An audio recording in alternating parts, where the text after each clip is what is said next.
Welcome everyone to the Latin American Center Seminar Series. I am Maria Jimenez. I'm a postdoctoral research associate at the LACAN alongside my colleagues, Dr. Francesca Lessa, departmental lecturer in Latin American Studies and Development, and Dr. Andressa de Sousa Santos, lecturer at the Latin American Center and director of the Brazilian Studies Program. We want to welcome you all to week 7 of our seminar series.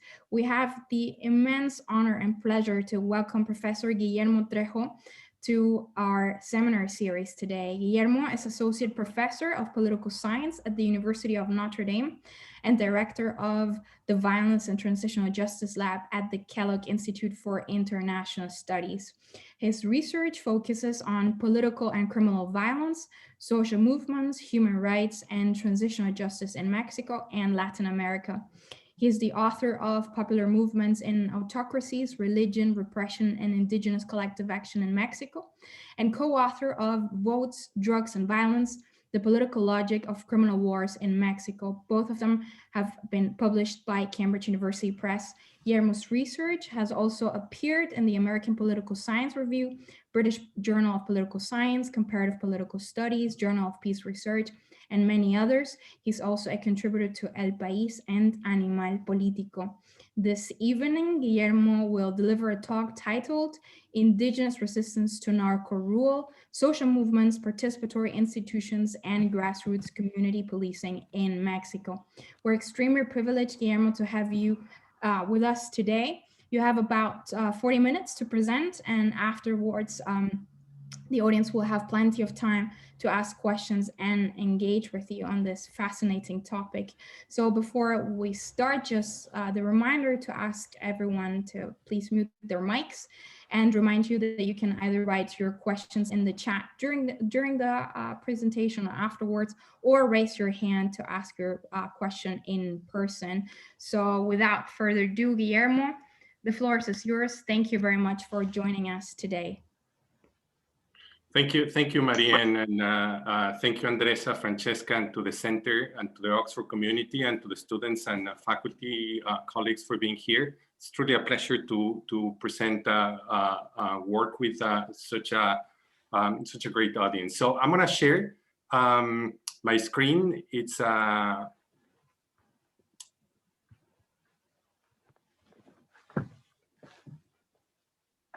I'll just ask for confirmation on whether. Perfect.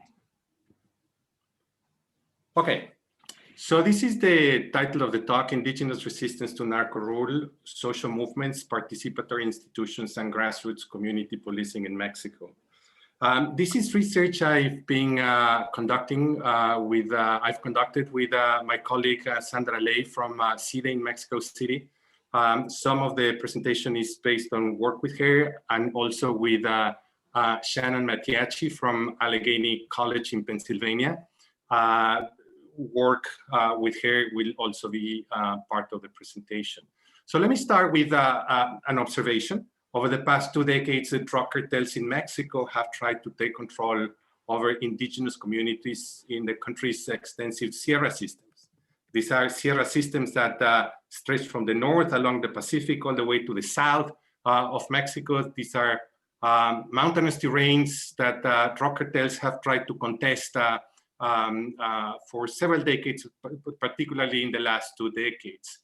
These are areas that are ideal poppy cultivation sites, which is the input for heroin.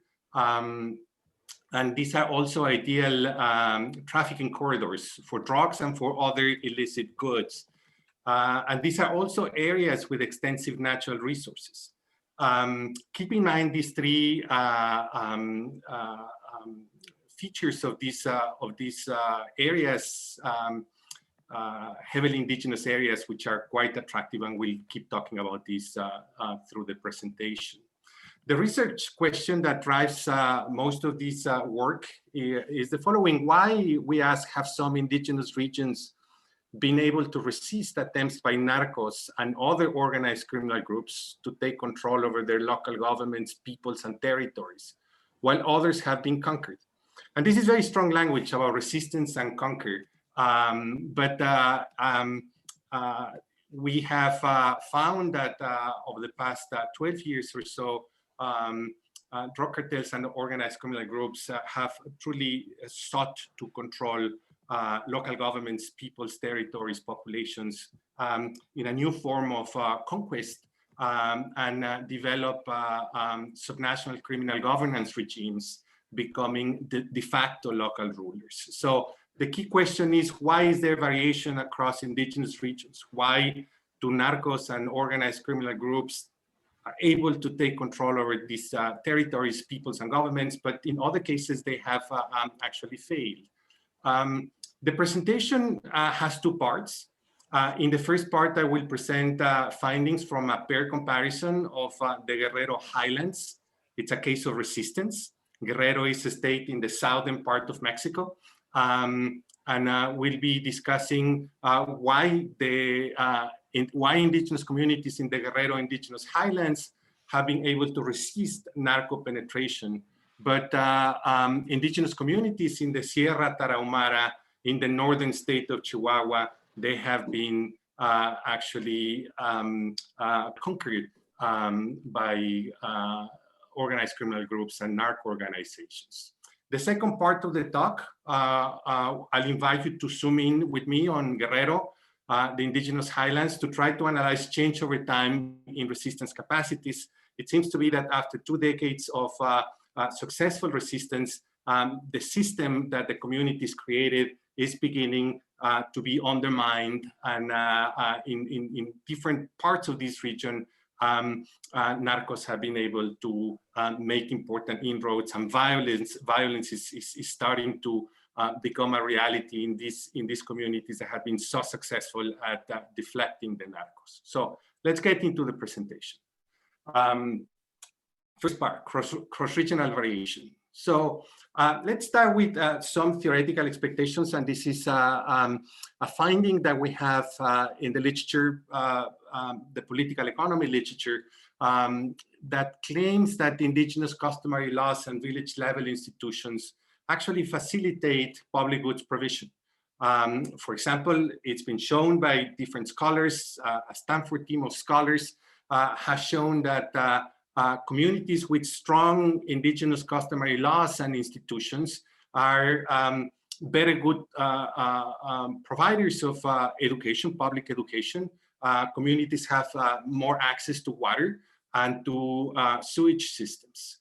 The two main claims that have been made is that there's two specific indigenous institutions that have empowered these communities to be good public goods providers. One is the existence of community assemblies in which most decisions are taken. Community members participate in these decision-making processes, and as a result, there's high levels of accountability, communal accountability, societal accountability. At the same time, many of these indigenous communities practice community service, and community service defines the status within the community.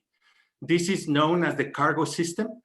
So communities with strong community assemblies in which the cargo system, that is community service as a ladder to higher level status within the community, enhances participation.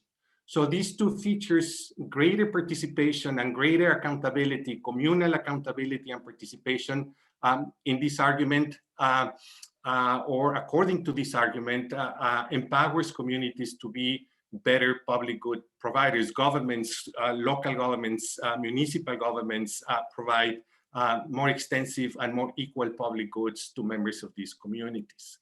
The question we will ask in this presentation is whether we can extend this finding to public security. Are villages, indigenous villages with strong indigenous customary laws and institutions, more resilient to narco conquest or not? Here's our argument. The argument is that, and I will try to persuade you of this, that strong village level participatory institutions are indeed a necessary, but not a sufficient condition to allow communities to effectively contest narco rule. We claim that resistance requires translocal networks. It's not just strong local communities, but communities that can develop translocal networks and connections.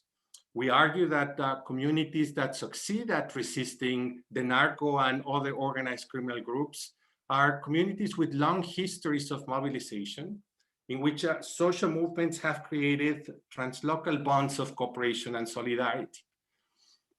So in sum, our argument is that the combination of strong village-level participatory institutions plus translocal social movements provide the institutional basis for self-governance and for resistance. So let's walk through the empirics of this argument.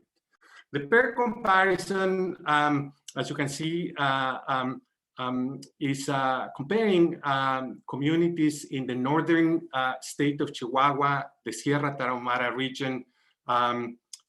This is a heavily indigenous region in the north of Mexico, in the northern state of Chihuahua. So you have a sense.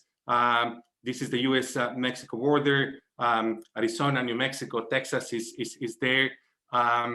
And you've probably heard a lot about this state, the state of Chihuahua, because of Ciudad Juarez up here in the north. This is home to the Juarez cartel. This is a region, the Tarahumara, the Sierra Tarahumara is a heavily indigenous region, populated mostly by the Rarámuri or Tarahumara and the Tepehuanes indigenous peoples. This is, again, an ideal place for poppy cultivation, very rich area in natural resources. It's part of the so-called Golden Triangle, where two states, Sinaloa, Durango, and Chihuahua meet. And this is an ideal corridor of drug trafficking from the Pacific to the north. This is, and I think is crucial to know, one of the poorest regions in Mexico. Levels of poverty here are among the highest in Mexico, Latin America, and the world. The other community that we will be contrasting set of communities is down here in the southern state of Guerrero, well known for, because it's the state where the city of Acapulco, the port of Acapulco is placed. The eastern side of Guerrero, where there's the region called La Montaña. This is the region that will be analyzing Montaña, Costa Chica, is home to Mixteco, Tlapaneco, and Nahua people, indigenous peoples. It's again a community that has important similarities. There's relevant differences between the Tarahumara region and the eastern highlands of Guerrero, but there's also, for purposes of this research, crucial similarities in terms of levels of poverty, in terms of location, trafficking location. This region connects, again, the Pacific into central Mexico with the eastern part, northeastern part of Mexico into Texas and the US. It's an ideal region for poppy cultivation and an area rich of natural resources. Okay, so what we know is that organized criminal groups and drug trafficking groups have been able to establish themselves as local de facto rulers in the Tarahumara region. This is, again, northern Mexico, Chihuahua. This is the area, an area that has been contested by the Sinaloa cartel on the one hand and by the Juarez cartel on the other. Both have been in fierce battles over the control of this region for decades. And more specifically, local representatives of the Sinaloa cartel, a group called Los Salazar, has been able to gain controls over this region, the low Tarahumara. The private militia of the Juarez cartel, La Línea, has been able to take control over several of these regions. The red dots identify communities or municipalities where we have very strong evidence that cartels have taken control over local elections, typically define who runs for office or not. When they don't like a candidate, they threaten the candidate or kill the candidate. Once local governments are elected, they penetrate municipal governments, take control over the police, And this is an area of in which Los Salazar and other local representatives of drug cartels or private militias have engaged in gross human rights violations.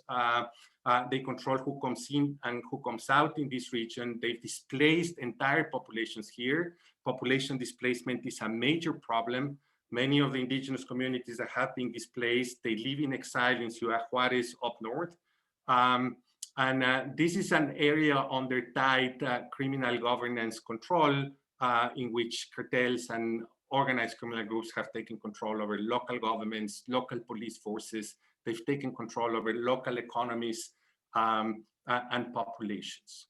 In contrast, or one of the key reasons why we claim that this has happened, and this is just a graphical representation of that, is that what we find in the Taramara region is communities that have very strong indigenous customary laws and institutions. This is represented by these network structures. The thick dot in every case represents the communal assembly and indigenous customary laws that really bring together members of those specific communities into the cargo system, participatory institution, local assemblies, and so on and so forth. So these are communities that are very strong within, but that are very weak across. So to use the language of Eleanor Ostrom, these are communities that have developed very strong mechanisms of self-governance. But to use the language of Granovetter, they have not developed weak ties that connect them. So despite the strength of these village-level institutions, this has not proven to be sufficient in terms of having a powerful infrastructure to confront drug trafficking organizations that are quite powerful, not only in terms of resources. They have private militias, they have weapons, they have foot soldiers, they have levels of organization that allow them to rival the Mexican state. With this type of infrastructure, Tarahumara communities or communities in the Taramara have not been able to effectively resist. In contrast, in Guerrero, this is the southern state of Guerrero, what you have here is that even though drug cartels, and here the story has to do with the Sinaloa cartel that has controlled this region for a long time, has been contested. This region has been contested by the Zetas from the east. Since 2005, Guerrero has become one of the most violent states in Mexico in terms of criminal violence, in terms of territorial struggles. And what we know is that this area, the Pentagon that you see on the screen with red lines, is the so-called poppy Pentagon. This is an area, one of the richest areas in Mexico for the production of the cultivation of poppy and the production of heroin. Cartels have been able to take control over several regions and almost the entirety of the Pentagon, the poppy Pentagon, but they have failed to extend the Pentagon east to eastern Guerrero, to the area known as the eastern indigenous highlands of La Montaña and Costa Chica. The red dots identify 11 municipalities where communities have developed very strong indigenous policing institutions and justice institutions into a system called CRAC-PC, C-R-A-C-PC, CRAC-PC. We'll be talking about this system because this is the system that has allowed communities to define narco rule in the Eastern Highlands. It's not that they haven't tried, they've tried. This is a precious region for many reasons. It connects the Pacific with central Mexico and the Gulf. It's an ideal area for poppy cultivation, and it's an area rich of natural resources, mining specifically, and forestry. But communities here have been able to resist. What do they have? Unlike communities in the Tarahumara Sierra, here communities in La Montaña, in the Eastern Highlands, they've developed what Granovetter calls weak ties. These are weak ties that have been developed over the course of 20, 30, 40 years of mobilization. So let's try to go deeper into this type of structure, try to understand how these weak ties emerged and connected these communities in Guerrero that are internally, these villages have similar type of community structures as communities in the Taramara region, but the big difference is the translocal connections. So there's multiple organizational layers in Guerrero that I want you to be aware of. First, at the basis of this institutional infrastructure of the CRAC-PC are indigenous participatory institutions. We'll talk about this in a second, but I want to bring to your attention the multiple organizational layers and many experiences of mobilization, starting with an intense experience of Catholic grassroots mobilization through liberation theology and indigenous theologies. The presence of secular leftist movements that created cooperatives, agricultural cooperatives that were promoted by progressive government officials. There's a lot of literature about leftist progressive government officials during the era of the PRI that made important and interesting connections with different groups, with teachers, with peasants, indigenous populations. So this is another organizational layer that is behind the CRAC-PC system. A little surprising, Maoist social activists and grassroots movements were active in the region and also left their own legacy. Maoism has been important in Mexico as a strategy of grassroots organizing in different parts of central and northern Mexico, and certainly there's been a presence here in this region. And these different traditions came together in the creation of a powerful pan-indigenous social movement. Let me just pause for a moment and just give another long-term perspective. This region of Guerrero, the Eastern Highlands, was a focal point for the independence movement in the 19th century, for guerrilla groups in the 1960s and the 1970s. But these dynamics that we're talking about are mostly dynamics of the 1980s. Okay. What we know is that these different forces converged into the creation of the CRAC-PC system. But let me just highlight one major wave of mobilization that took place in the 1980s and the early 90s. This is prior to the outbreak of a Mayan rebellion, the Zapatista Rebellion in Chiapas in 1994, when most people shifted their attention to Chiapas. But prior to that, probably the most intense wave of mobilization was taking place in Guerrero, in the Guerrero Highlands. This was a wave of mobilization for land, agricultural subsidies, and indigenous rights to autonomy and self-determination. Just to give you a sense of the importance of this region, if you recall, 1992, the year of the 500th anniversary of the conquest of the Americas, in which there was a continental-wide mobilization against the conquest, the focal point in Mexico for this mobilization was the communities in Eastern Guerrero and the Guerrero Highlands. So communities and social movements who had been actively mobilized in the 1980s and early 90s. The year when the Zapatistas rebelled and they shook Mexico, Mexico's national consciousness, and moved everyone to discuss indigenous rights to autonomy and self-determination. Communities in the Eastern Highlands were one step ahead, and they were already creating their own parallel community police. They created it in 1994. I'm going to use the acronym PC. It doesn't mean political correctness. It means Policía Comunitaria, La Comunitaria. And they also created a parallel indigenous justice system, Casas De Justicia. We'll talk about this in a second, in 1998.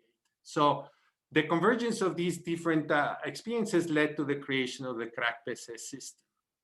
At the basis of the system, as we've talked about, there are indigenous indigenous participatory institutions, and most specifically the community assembly.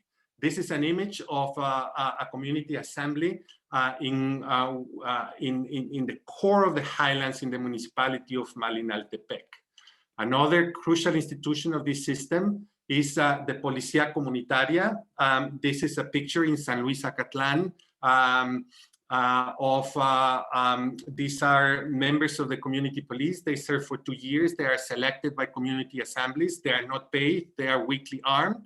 And this is one of the paradoxes why members of the community who serve for 2 years as community police with weak training, as you maybe see, they are not the fittest to be police forces, weakly armed, have nonetheless been able to confront such powerful groups as the Narcos and other organized criminal groups that try to take control over this region.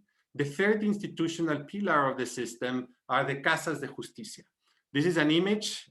This is just the same place as this one. This is the police station, but this is also the Casa de Justicia. One way of putting this would be the equivalent of el Ministerio Público or the public prosecutor's office. In this Casa de Justicia, this is where someone who's committed an illicit activity, that's where they are brought to for the investigation. So let's bring the three institutions to show how the different members of the institutions are selected and how the institution works.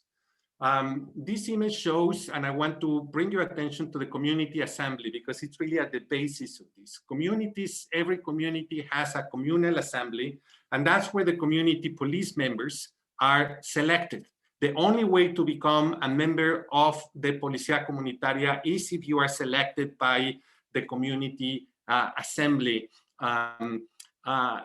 There are regional assemblies. So members of community assemblies send their own representatives to a regional assembly, and it's at the regional level that members of the Casas de Justicia are selected. So assemblies at the local community level and at the regional level play a key role in the selection process of the members of the police and the members of the Casas de Justicia. Keep thinking about this as the public prosecutor's office. Now, here's the big difference. Let's say that an illicit action takes place, as you can see on the screen. That's where the system is called into question. If an illicit action takes place and the Policía Comunitaria gets called, or the Policía Comunitaria catches those who commit the illicit action, they arrest the alleged criminals and they take them to the Casa de Justicia. In the Casa de Justicia, members of the Casa de Justicia are in charge of the investigation. And once the investigation is over, if there's evidence of involvement in illicit activity, they send the alleged criminal to the community assembly, and the community assembly sentences the criminal, and this is crucial. There's no jail time, there's no prison. They are sentenced to community service and to re-education. Because the idea is to reintegrate criminals into the community. This is a system of restorative justice. This is not punitive justice. And this is where you start seeing many elements of indigenous traditions, which restorative justice is a big component, but also the Catholic influence. If you look at Catholic conceptions of justice, Catholic bishops and priests get nervous with criminal justice. They prefer forgiveness and reconciliation. So there's that big element of restoring the person into the community through community service. But the Maoist element, again, is there in questions of re-education, but also the indigenous element, because councils of elders play a key role. It's the elders of the community who re-educate those who broke the law. So keep in mind this flow of how the system works. And now we're going to try to understand why is it that cartels haven't been able to capture the police and the justice system. So what we know is that cartels in Mexico can only exist to the extent that they have some level of informal government protection. So they typically make offers of plata or plomo.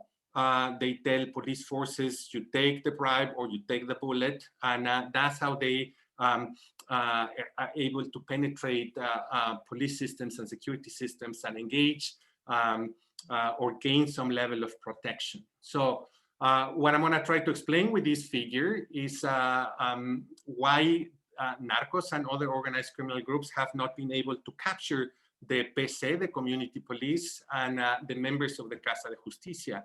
And this is based on interviews with crack PC officials and their advisors, 2 waves of fieldwork in the region, 2016, 2017. And they have basically 2 arguments. One has to do with internal controls of the crack PC system that has to do with community assemblies selecting the members of the police and the members of the public prosecutor's office or the Casa de Justicia. They claim that since communities know the members that they're going to select so well, problems of adverse selection, to use the language of economists, are not so common. So selection tends to be good. These community assemblies, they can select and remove members of the police and the Casas de Justicia. So there's a permanent oversight. And when any of the member of the police or the Casa de Justicia commits an act of illegality, they're subject to sanctions and to re-education. So one of the claims is that there's very high levels of accountability that prevent the narcos from capturing members of the police. But at the same time, what we heard in dozens of interviews is that the cargo system plays an important role because police members are not paid. It's an honor to participate and to do community service by serving in the crack PC system. And when you fail to fulfill your responsibilities, there's high levels of shame, and that creates mechanisms of self-restraint. Note that this might sound to you as very indigenous specific, but if you look again at the work of Elinor Ostrom, the Nobel Prize winner in economics, her analysis of common pool resources and community self-governance really speaks about rules, internal rules of accountability and rules of honor and shame and self-policing and self-restraint. A key element in the explanation has to do with external controls. And here's where the translocal social mobilization networks become important, because the different communities through those weak ties, we refer to granovetter when we show the translocal ties. It's through those ties that communities inform, share information, and there's cross-regional solidarity. So a weakly trained and weakly armed local police force that may be confronting a powerful narco can call dozens of other communities, and 10 police or 20, a police force of 20 or 30 quickly becomes a police force of 300 or 400. So we see power in numbers, which allows them to gain territorial controls in the outer boundaries of the system. So similar type of arguments were shared with us, with clergy and human rights defenders, when we asked why is it that the narcos have a hard time recruiting the youth here and recruiting households to harvest poppy. It has to do again with questions of accountability, self-restraint, and many people really emphasize how being subject to re-education is something that the youth really tries to prevent. So what's the evidence that the system works? So here you have on the screen different indicators. The first column shows different municipalities in Guerrero and Chihuahua. The crack PC municipalities, 11 of them, their neighbors, 17 of them, and the neighbors of the neighbors, 26 of them, and then municipalities in the Poppy Pentagon that I showed earlier, and municipalities in Tierra Caliente, the western part of the state. Also municipalities in the Taramara highlands. The second column shows the percentage of municipalities where at least one organized criminal group present. As you can see, up to 2010, there was no evidence of organized criminal groups or cartels in the region, unlike the others. Look at Tierra Caliente, 100%, completely penetrated, or the Taramara Highlands, 40%. The third column shows the average rate of organized crime-related murders. So these are not homicides only, but homicides that can be attributed to organized criminal groups. And again, the difference between the crack PC municipalities and their neighbors and the neighbors of the neighbors and Poppy Pentagon and the other municipalities is huge, twice, 3, 4, 5, 7, 8 times as big, also with Chihuahua.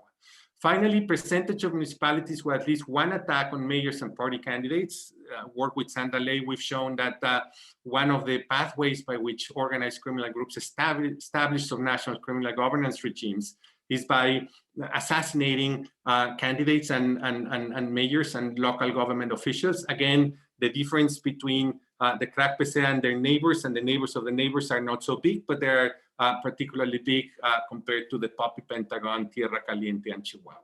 So this shows Guerrero vis-a the Highlands, the Guerrero Highlands, the crack PC system vis-a-vis neighbors and the neighbors of neighbors in Guerrero and Chihuahua. Well, what about the rest of Mexico? This is just one regression table. I won't go into detail, but what you have here results is this is an analysis of 881 indigenous municipalities in Mexico, trying to explain differences in the intensity of violence during the period 2007-2012.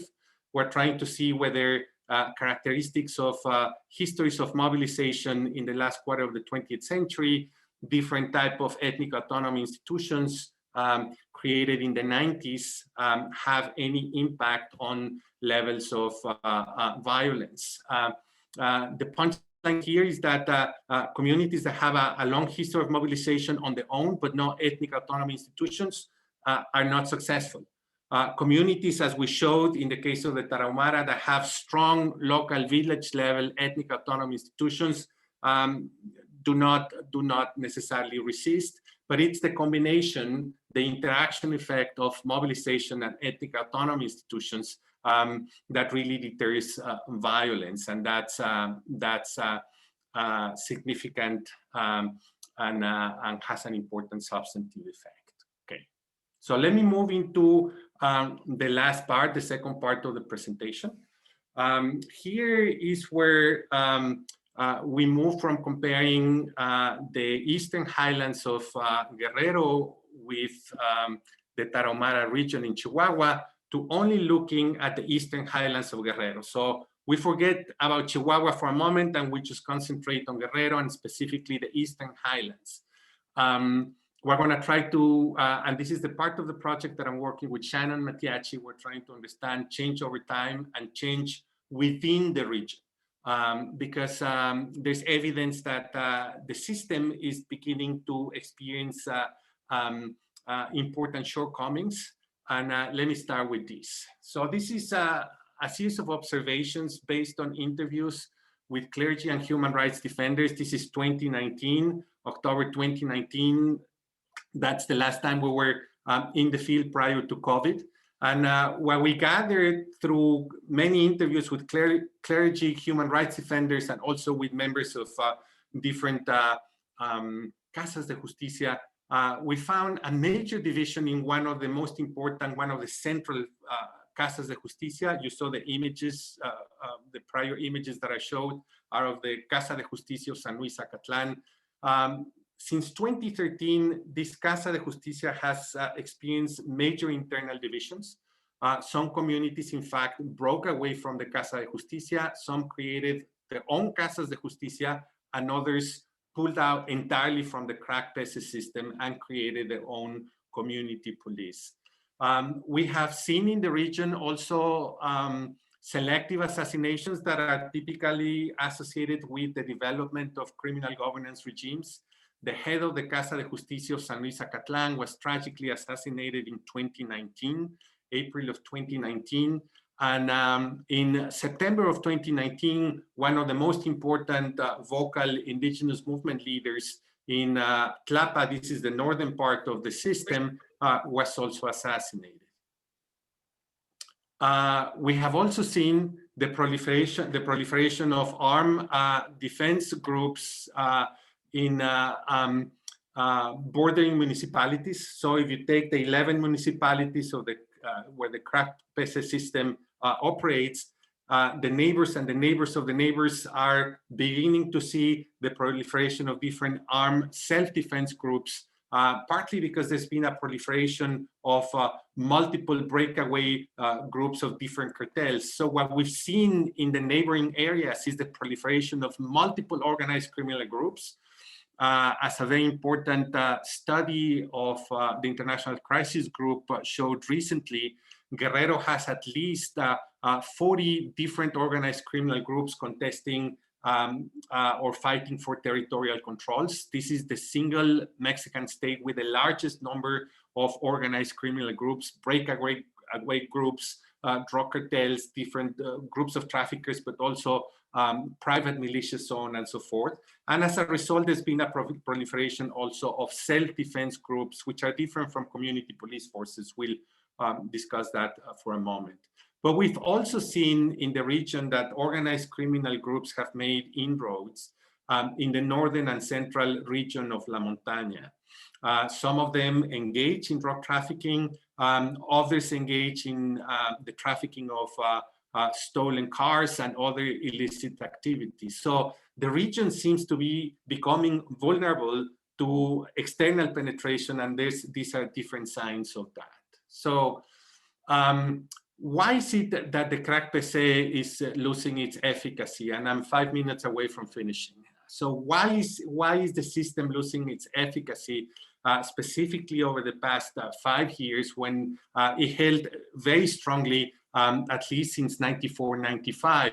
What happened in the mid around 2015 or so that rendered the system vulnerable?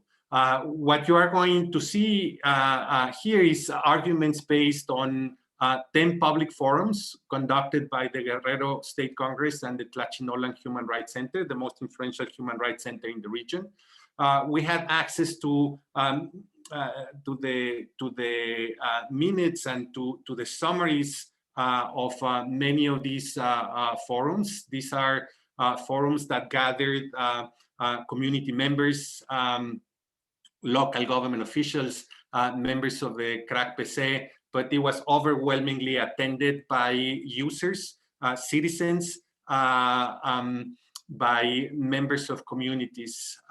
So to some extent, this is what you hear, their voices, and we're planning to do subsequent workshops, talleres, in which we'll try to go deeper into some of the information we're going to present to you here. These are 3 reasons that members of these 10 public forums that took place in 2019, these are the 3 reasons that they share in the minutes. These are, by the way, literally nearly more than hundreds of pages of summaries and minutes of everything that was said in these public forums. One is members of the community point at a very active external government intervention into the crack PC system. That's one reason. The other one is that tensions are growing between indigenous customary institutions and ordinary law institutions. What do I mean by that? Conflicts between the municipal police and the PC. Conflicts between the public prosecutor's office and the Casas De Justicia. So lots of conflicts. And internal weaknesses in the crack PC system that have become evident after 25 years. So let's go a little bit into each one of them quickly. First, the external intervention. So after nearly 2 decades of hands-off policy, since 2013, the federal government and the state government have sought to take control over the crack PC system. And why is that? And I want you to bring your attention back to 2013. Those of you who follow Mexican news or who follow dynamics of crime, 2013 is the year in which Mexico experienced a major outbreak and the proliferation of self-defense groups in Michoacán, Guerrero, and other regions. So in Michoacán, avocado, lime, strawberry growers got together with members of communities. In some cases, they paid them a salary, they paid them wages, and they became members of self-defense groups. In other cases, villagers and community members, not in indigenous regions, these are peasants or members of communities or urban communities got together to create these self-defense groups that proliferated in Michoacán, but also in different parts of Guerrero outside the Eastern Highlands in 2013. There was a very shocking moment in Mexico, and the federal government responded by trying to co-opt. This was the pre-government of Peña Nieto, so they instinctively tried to co-opt. The PRIs well-known, Priistas were well-known for the use of bribery. They like to say, it's better to buy people off. It's cheaper. Cómpralos, te sale más barato. So that's what they tried to do. They tried to co-opt members of self-defense groups in Michoacán, and the governor in Guerrero tried to do the same. And for the first time, they tried to penetrate and co-opt leaders of the Casa de Justicia of San Luis Acatlán. They asked them, they asked that every community police member needed to register with the government, and as in exchange, they would get special funding and special resources. This began a process of a long-term internal deep division within the Casa de Justicia of San Luis Acatlán. So this is the starting point of the crisis, according to the communities. There's been tensions between indigenous customary institutions and ordinary law institutions, and this is partly because the crack PC system has existed for all practical purposes in a legal limbo. The system has never been fully recognized by law, a la par with ordinary law institutions. So initially, the crack PC system started, and members of the crack PC system claimed legitimacy on Convention 169 of the International Labor Organization. Then in 2001, the Fox government introduced a major constitutional reform that recognized indigenous rights, but left the details of those rights to be negotiated at the state level. So all communities in Mexico were left in limbo after 2001. Guerrero, the state of Guerrero introduced a constitutional reform in 2011, 10 years later, to introduce indigenous rights. But again, it did not fully recognize indigenous customary laws and institutions. So it was cultural recognition, but not institutional recognition of autonomy and self-determination and self-governance. There was a reform in 2018 that's been contested to the Supreme Court. So again, there's the limbo. But this is the key argument. Since 2013, when the government intervened, criminal sentence to community service or to re-education by community assemblies have contested the assembly's authority. They have issued amparos or legal complaints to ordinary institutions, to the public prosecutor's office, and many of them succeeded and they have been freed. This has created major tensions between indigenous customary institutions and ordinary law institutions, and has really undermined and weakened the crack PC system. Finally, the third reason, strengths and weaknesses in the crack PC system. So members of the communities who participated in the 10 foros, many of them show high levels of support for community assemblies as the main decision-making body in the region, and high levels of support for community service and re-education. So they like that.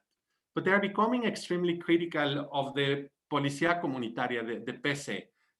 They have begun to flag important problems. Many of them have said that the PC needs to recover its authenticity of original policing practices.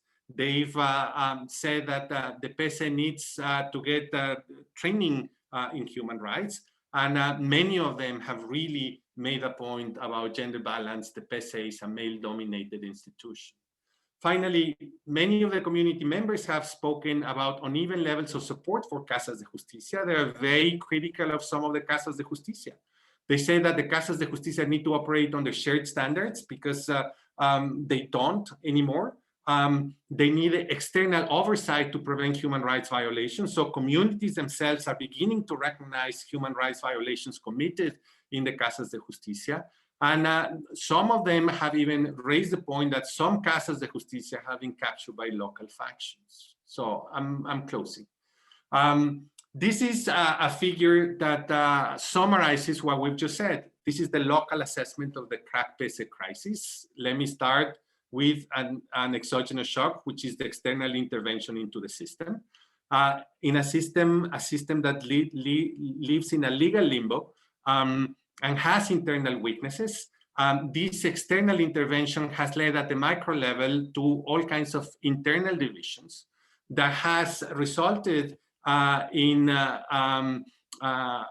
weak compliance with the system, and has opened opportunities for organized criminal groups to start taking advantage of these divisions, weaknesses, lack of compliance, inefficacy of the system to make inroads. And that's why we see the greater presence of organized criminal groups who are fighting over territory and are beginning to engage into violent competition and to selective violence to subdue communities. Takeaway points, conclusions. One, the crack PC system represents in Mexico one of the most successful policing systems. And nonetheless, very few people recognize it. For the most part, the most talked about examples of civilian police forces are the ones that the business community in Monterrey, north of Mexico. The business community of Monterrey is the wealthiest business community in Mexico, and probably one of the richest in Latin America. When the business community of Monterrey got together to create a civilian police force, everyone clapped. But the crack PC system, because it's the poorest communities, the poorest of the poor, indigenous populations who've put this infrastructure together, that has resisted the narcos in a way that has been more effective than the civilian police of Monterrey, that is not recognized, partly or mainly because of the deep, deep distrust related to a long history of racial discrimination in Mexico. But what we know, and what I've tried to persuade you of, is that this is a bottom-up system that combines both policing and justice institutions. This is important now that in other parts of the world we're beginning to discuss reforms of the police. So this case shows a bottom-up system that combines both policing and justice institutions. This is a system that builds on indigenous participatory institutions and translocal social movements. Both are absolutely crucial. Not just local is beautiful or small is beautiful, but it's the translocal bonds that make this system more powerful. It is a system of self-governance, to use the language of Elinor Ostrom. It's a system of self-government that has defied organized criminal groups and prevented the development of criminal governance, unlike many other parts of Mexico. What we also know from this presentation is that external interference can undermine a system of self-governance. The Mexican government thinks that self-defense groups that have mushroomed in other parts of Mexico are the same as the crack PC. They're very different. And the most important difference has to do with the institutions of accountability and participation, the community assemblies, so on and so forth. Final point. We've learned that there's a great need for constitutional intercultural recognition. It's not just constitutional reforms, but constitutional reforms that actually recognize that the crack PC system cannot be superseded by ordinary law institutions. Both systems of law have to be brought to a similar level of recognition and efficacy. Thank you for your attention. I look forward to our dialogue.